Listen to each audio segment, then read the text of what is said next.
When the Russians enjoy general superiority on the front line, be it numerical, artillery or air, and are advancing toward Pokrovsk or Chasiv Yar, a number of phenomena and processes are taking place in the background. That seems less optimistic for the Kremlin. F-16s and Mirage fighter aircraft in Ukrainian skies, the methodical destruction of S-300 and S-400 systems with ATACMS, or finally more sanctions that, in the words of Russian Central Bank Deputy Governor Vladimir Chistyukhin, threaten to kill the Russian economy. The past month has brought little change on the front lines, but a lot has occurred in the diplomatic offices. Let's take a look at what happened and how it affects the war situation.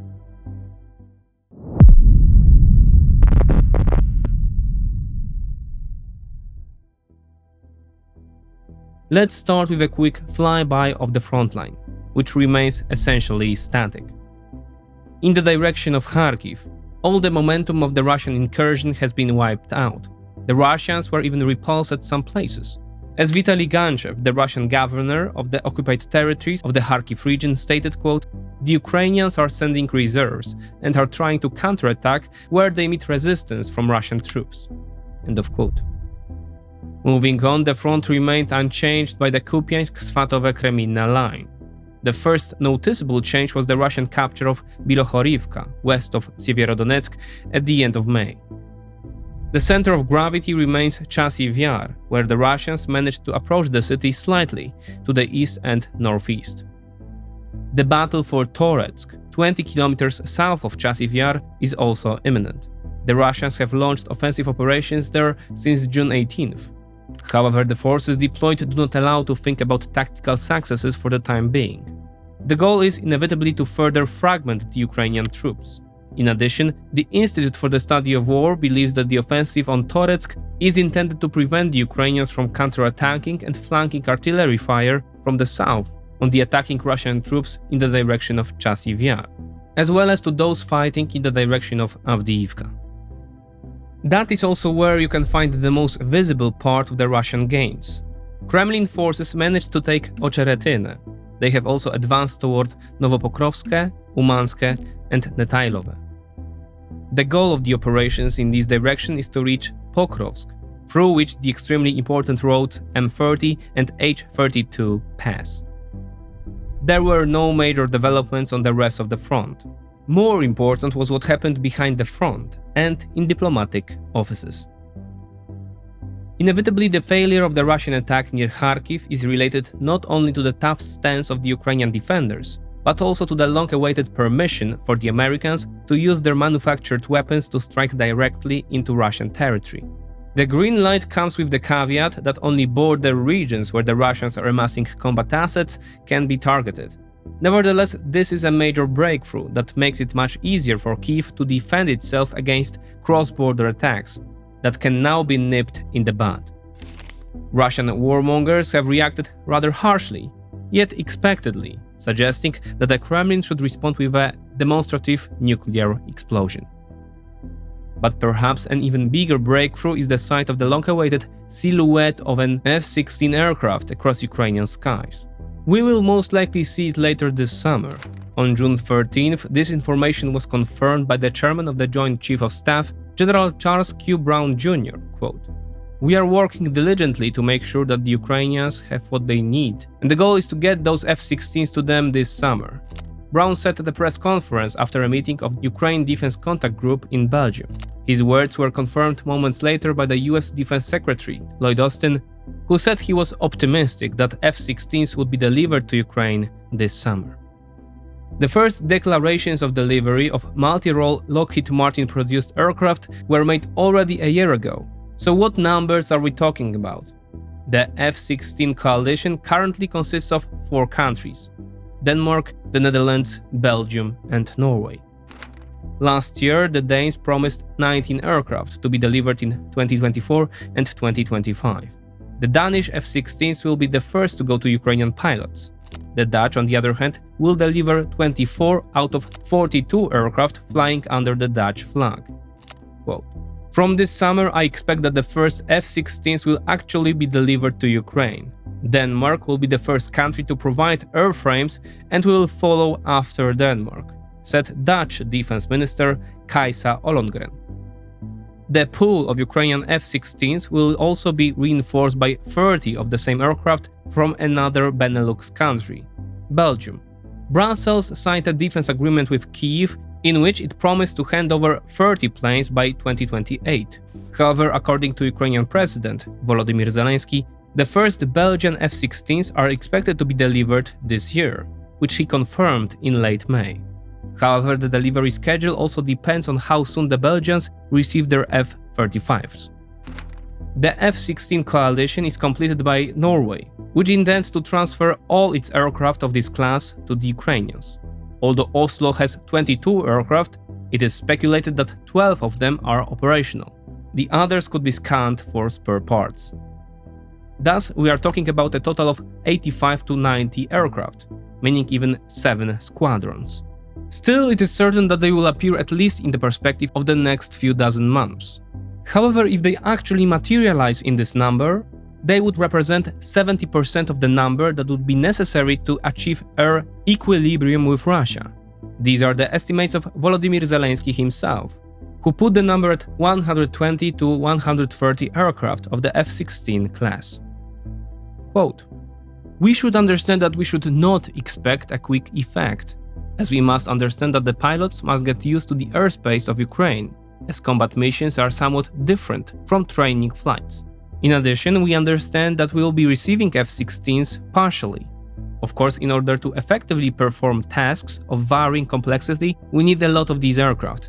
Everything will depend on how many and what modification they will be delivered to Ukraine."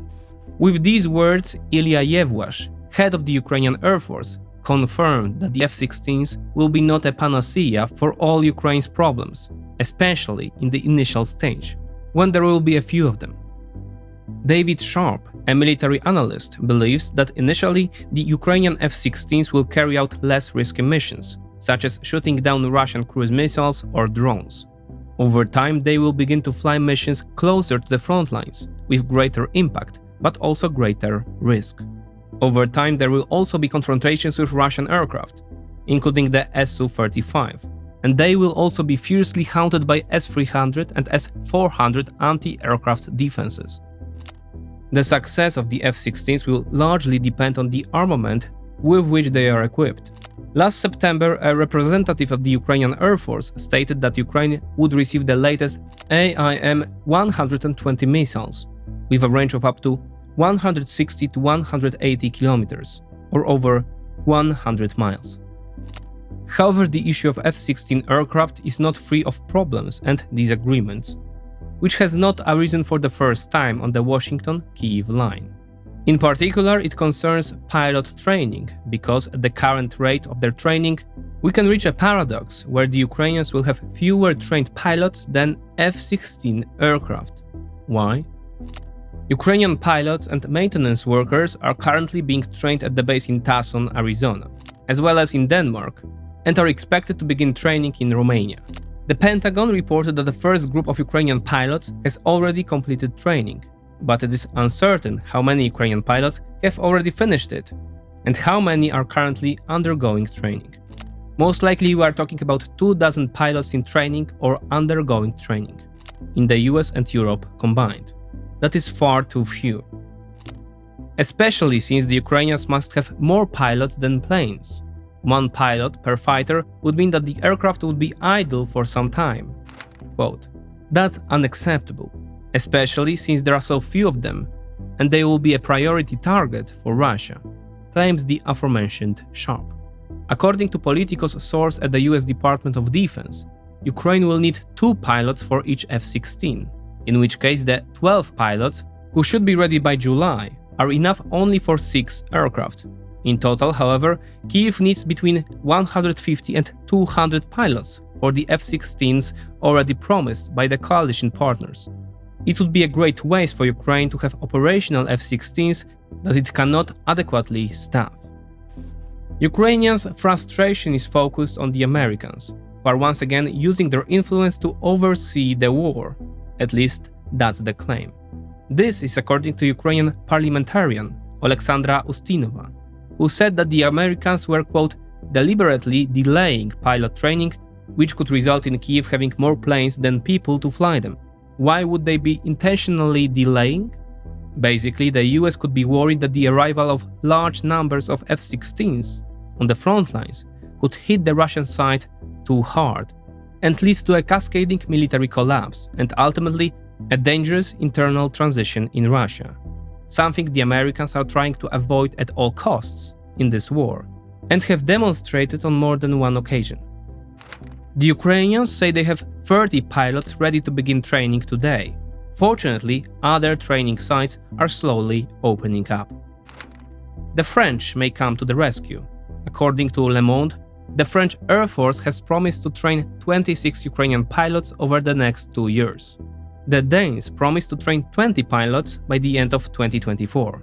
In Romania, 8 pilots are to begin training, and 12 at a time can be trained by the Americans in Tucson.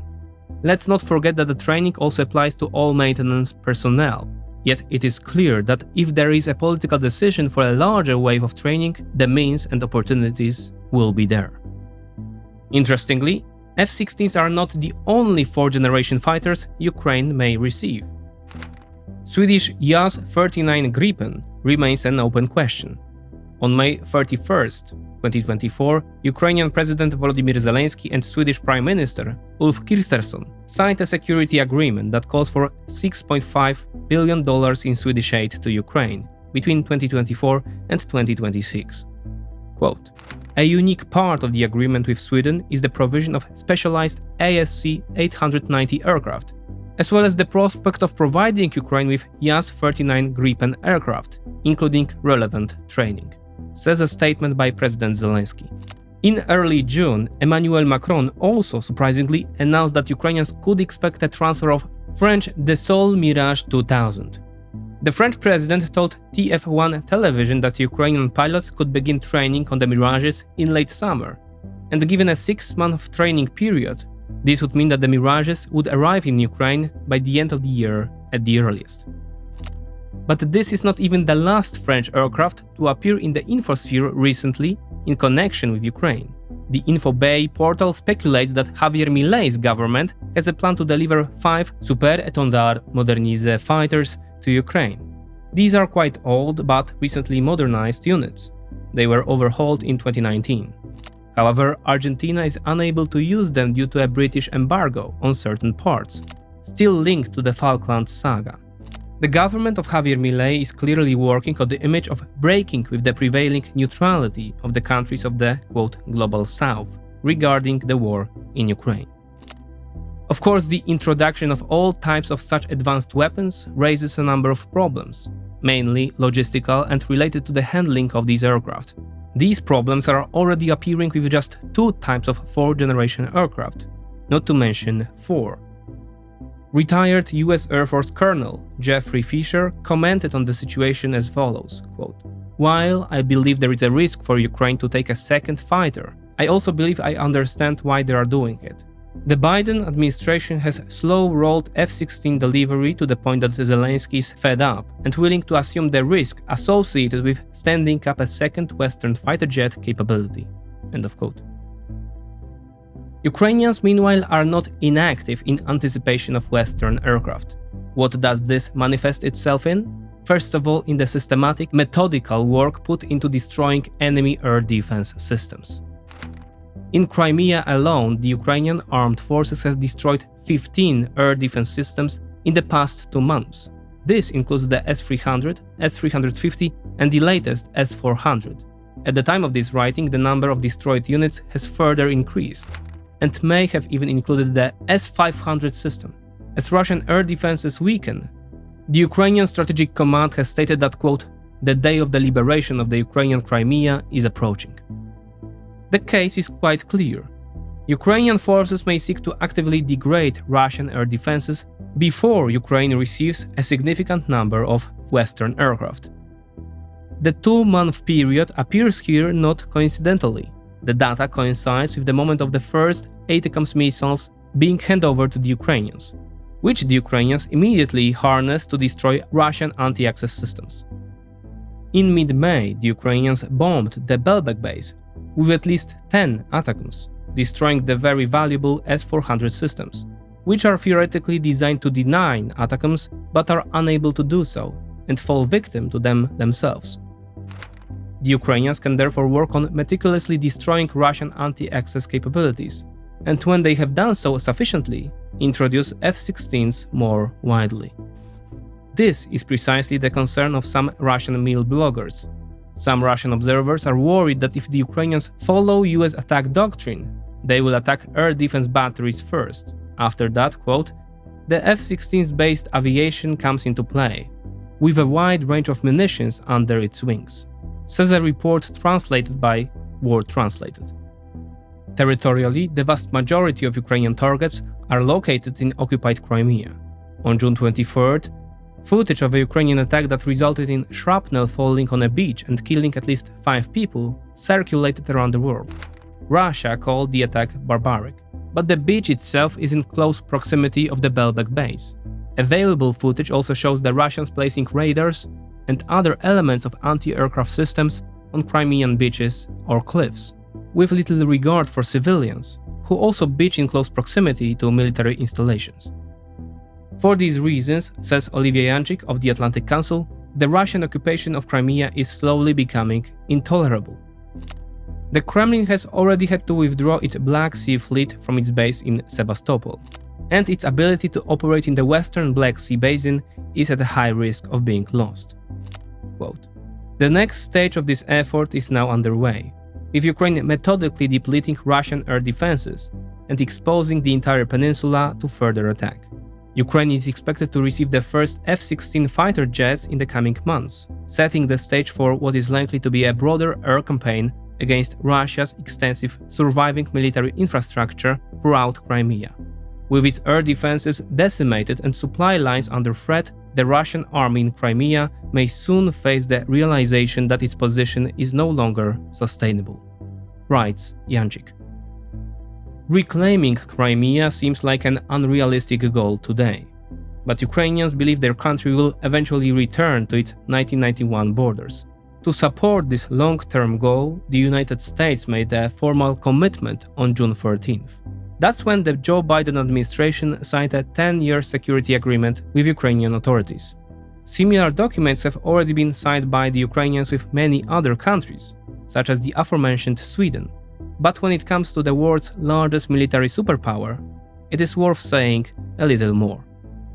The document builds on a long-standing White House strategy that, quote, recognizes the need to preserve and promote Ukraine's sovereignty, democracy, and capacity to deter and respond to current and future external threats. What does that mean in practice? The agreement does not detail specific types of arms, declared amounts, or a timetable, but it does provide a glimpse of some important points.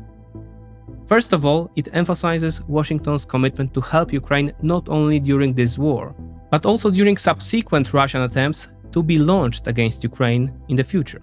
This is rather important provision against speculations of abandoning Kyiv when a peace agreement is signed. In addition, the document emphasizes the willingness of the two countries to exchange intelligence, with the Americans pledging to help the Ukrainians build the necessary institutions, including counterintelligence. The agreement also calls on the Ukrainians to continue and improve their legal system and anti-corruption institutions. Washington recognized in the Just Peace section that, quote, Ukraine will not be secure until its sovereignty and territorial integrity are fully restored through a just peace that respects Ukraine's rights under international law, including the UN Charter, end of quote.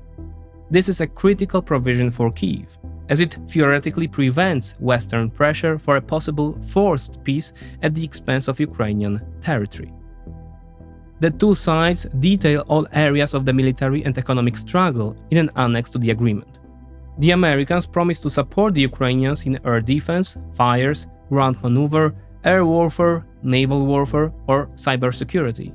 Yet another specific provision falls under this section, quote, the United States commits to coordinate with Ukraine and work toward procurement of squadrons of modern fighter aircraft, sustainment, armament, and associated training to support fourth-generation fighter capability, including, but not limited to, F-16 multi-role aircraft." Unquote.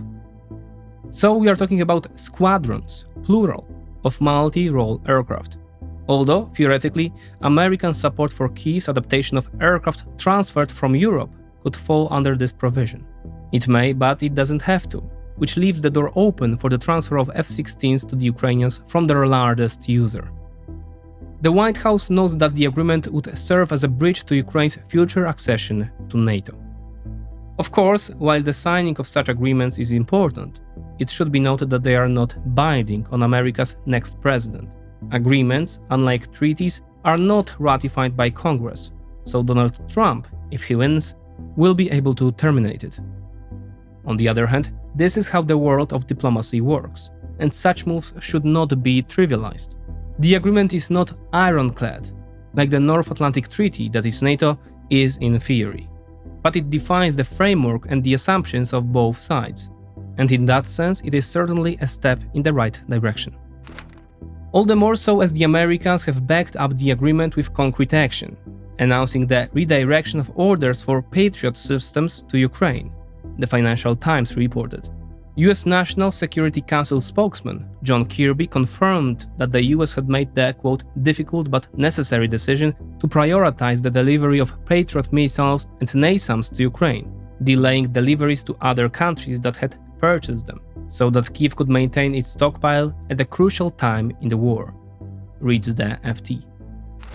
After a few days, another Patriot-related information followed. Now it would be Israel that would consider transferring as many as 8 batteries to Ukraine. The Israeli variant is not the newest, but it would be an invaluable resource for Ukraine's air defense forces. Considering that the penetration of Ukrainian skies is one of the Kyiv's biggest concerns today, both pieces of news are very promising for Ukraine. On the other side of the new Iron Curtain, Vladimir Putin flew to meet the North Korean leader for the first time in 25 years. Quote. The Russian president was met with a rapturous welcome in Pyongyang.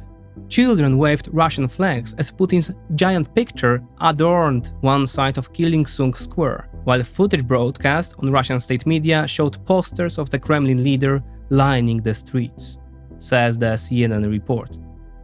The two leaders signed a comprehensive strategic partnership pact that includes clauses similar to NATO's Article 5, which, according to Putin, quote, provide for the provision of mutual assistance in the event of aggression against one of the parties to this agreement. In other words, the two sides are promising each other mutual military assistance in times of escalating conflict with neighbors and the West. This raises serious questions, especially from South Korea, which suddenly gets a direct reason to weaken Russia, as it formally becomes a military ally of the North. And it didn't take long for the South Koreans to announce that they are considering supplying arms to the Ukrainians. Seoul was already doing this, mostly in the form of artillery ammunition, but the statement can be read as a desire to continue or even increase this assistance. Vladimir Putin acted with his standard veiled intimidation of South Korea not to do so. The potential of the two Koreas, like their commitment, is quite different. The North is eager to engage strongly and can offer many low-specialized assets to buy the favor of the Russians, such as cheap labor, which Kim has already announced he will send to Donbas, or 152mm artillery ammunition, as he already done.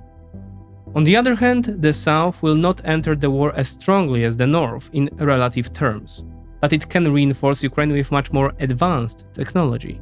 Let's not forget that we are talking about a country whose economy is nominally about the size of Russia, and which is not at war. Seoul is also able to supply 155mm ammunition for Ukrainian needs. So are we going to see a proxy war of ammunition on the Korean peninsula? Immediately after Putin managed to return from the Far East, a problem erupted at its southern tip, where armed sectarian unrest broke out in Dagestan, reportedly killing 15 people. Problems based on nationality or motivated by religious extremism are a constant worry for the Kremlin, which seeks to maintain relative order in the Federation.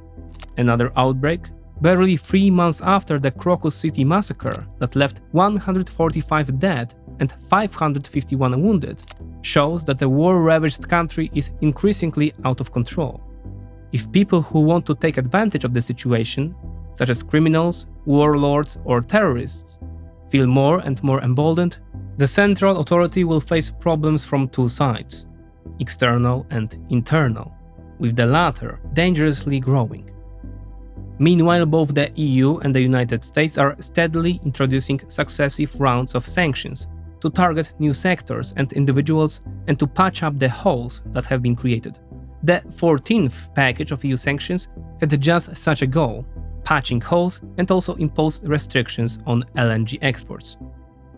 As a result of this and the overall financial situation, Russia's hitherto giant and once one of the largest companies in the world, Gaspro, has hit a new low. As recently as June 2022, at the height of the energy crisis, Gaspro was valued at $130 billion. A year later, it has lost more than 4 times its value as a result of Kremlin's policies, and its valuation is a modest $30 billion. The US sanctions in turn have again hit the Russian financial system, making it even more difficult to intake foreign currency. It created additional barriers for non-Russian entities wishing to trade with Russia, and created the risk of retaliatory sanctions. It even went so far that the first deputy governor of the Central Bank of Russia declared, quote, the threat of death to the Russian economy as a result of sanctions. A new wave of Western sanctions, along with massive blocking of bank payments, including by countries considered friendly, could lead to the death of the Russian economy. This was stated by the first deputy governor of the Bank of Russia, Vladimir Chistyukhin, at a meeting of the International Legal Forum in St. Petersburg. Quote, if there are no normal payments for products under foreign economic activity for our country, which is dependent on both exports and imports, this is simply everything. This is death, Chistyukhin added. Also worth mentioning is the Ukrainian Peace Summit, which did not produce any breakthroughs, but did confirm two things. First, China's alleged neutrality. Neither Xi Jinping nor the Chinese delegation showed up at the conference, underscoring once again which side Beijing is on in this war. Second, the G7 leaders finally agreed to provide Ukraine with a $50 billion loan based on frozen Russian assets. The totality of these developments, both on the front lines and in the diplomatic sphere, means that a theme we reported on a month ago is starting to appear more and more in the mainstream media. Namely that the passage of time is not necessarily working to Ukraine's disadvantage. 2 weeks after our report, Bloomberg commented in a similar vein.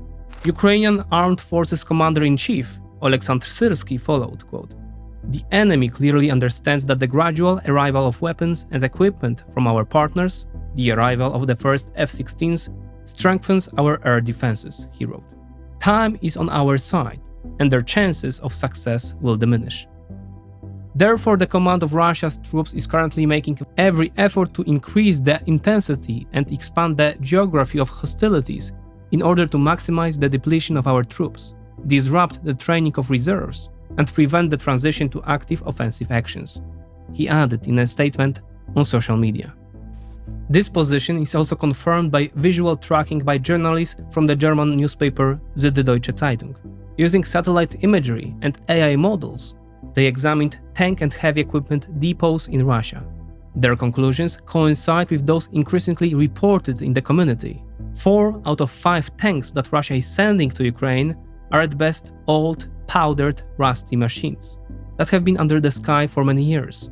The notion again reappears that it is a maximum of 2 more years that Russia would still have forces capable of waging a war of the scale and intensity of today's.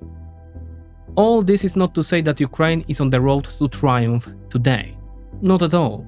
Some things are out of its control, such as international support, which is an indispensable element of its war of independence. Still, Kyiv has issues it has to deal with on its own. Much will depend on how effective the Ukrainian draft is. Nevertheless, the negative trajectory that Kyiv has been on for many months seems to be reversing. Ukraine remains in a very difficult frontline situation and will remain so for at least next few months. According to the analysts of Rohan Consulting, Russia will have a window of opportunity for about 3 more months, after which, as a result of the arrival of new, trained Ukrainian recruits and the arrival of, perhaps, modern Ukrainian aviation, the frontline situation may stall or even begin to reverse. Given the Russian gains, albeit very slow, the whole thing starts to look bleak for the Kremlin, and the months are ticking away inexorably. Have we already passed the halfway point of the war? Unless something unexpected happens, such as China entering the war in an explicitly aggressive way, for example by supplying heavy arms, one can venture to say that, yes, we are.